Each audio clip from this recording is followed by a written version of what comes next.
ரீசெண்டாகவே லேட்டஸ்ட்டாக கொடுக்குற கமெண்ட்ஸ் எதுவுமே வந்து தெரியாத மாதிரி ஆயிரும் நம்ம வீடியோவுக்கு. பழைய கமெண்ட் அந்த வீடியோவில் என்ன இருக்கோ அதுதான் வந்து ஷோ ஆகும். இது நீங்கள் வந்து பார்த்துருப்பீங்க. இப்போ இந்த ரீசெண்டாக இருக்கிற கமெண்ட் எப்படி செக் பண்ணுறதுன்னு பார்க்கலாம். யூடியூப் ஸ்டுடியோ ஆப்பில் கம்யூனிட்டி கிளிக் பண்ணிக்கோங்க.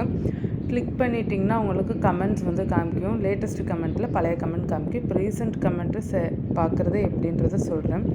அதில் ஷார்ட் பைன் இருக்கும் மேலே, அதில் வந்து நியூயஸ்ட் வந்து கிளிக் பண்ணிக்கோங்க. நியூயஸ்ட் கிளிக் பண்ணிட்டிங்கன்னா உங்களுக்கு வந்து லேட்டஸ்ட் கமெண்ட்டு காமிக்கும். மோஸ்ட் ரிலவெண்ட் கிளிக் பண்ணிட்டிங்கன்னா பழைய கமெண்ட்டெல்லாம் வந்து காமிக்கும்.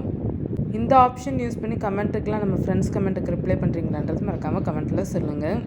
இதுவே நம்ம ப்ரௌசர்லனா கமெண்ட் செக்ஷனில் வந்து வந்துக்கிறணும். அதுலேயும் வந்து உங்களுக்கு பழைய கமெண்ட் தான் வந்து காமிக்கும். அப்போ ஷார்ட் பை கொடுத்திங்கன்னா உங்களுக்கு வந்து நியூயஸ்ட் வந்து காமிக்கும். ரெலவெண்ட்டுன்றது பழைய கமெண்ட்டு, நியூயஸ்ட்டுன்றது இப்போ ரீசெண்டாக கொடுத்த கமெண்ட்டு. டிஃபால்ட்டாகவே இப்போ யூடியூப்பில் இந்த மெத்தட் தான் வந்து மாற்றிட்டாங்க. ரீசெண்டாக நம்ம வீடியோஸ்க்கு எல்லாருமே வந்து கமெண்ட் கொடுத்துருப்பாங்க. கமெண்ட் கொடுத்தது வந்து இந்த மெத்தடில் தான் வந்து இருக்கும்.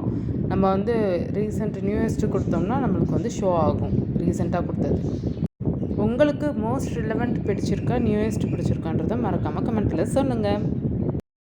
அதே மாதிரி இன்னொரு அப்டேட்டும் வந்திருக்கு. யூடியூப் ஷார்ட்ஸில் வந்து இந்த டிஸ்கிரிப்ஷனில் வந்து பார்த்திங்கன்னா போல்டு லெட்டர்ஸில் இருக்குது. இது யாராவது கவனிச்சிங்களான்றதை கமெண்ட்டில் சொல்லுங்கள். உங்களுக்கும் இந்த போல்டு லெட்டர்ஸ் வந்திருக்கா? ஷார்ட்ஸ் வீடியோ பார்க்கல டிஸ்கிரிப்ஷன் நீங்கள் அந்த 3 டாட் இருக்குல்லையா மேலே கிளிக் பண்ணி பார்க்குறது, அதில் கிளிக் பண்ணிங்கன்னா டிஸ்கிரிப்ஷன் வரும். இப்படி இருக்கான்றதை செக் பண்ணிவிட்டு சொல்லுங்கள்.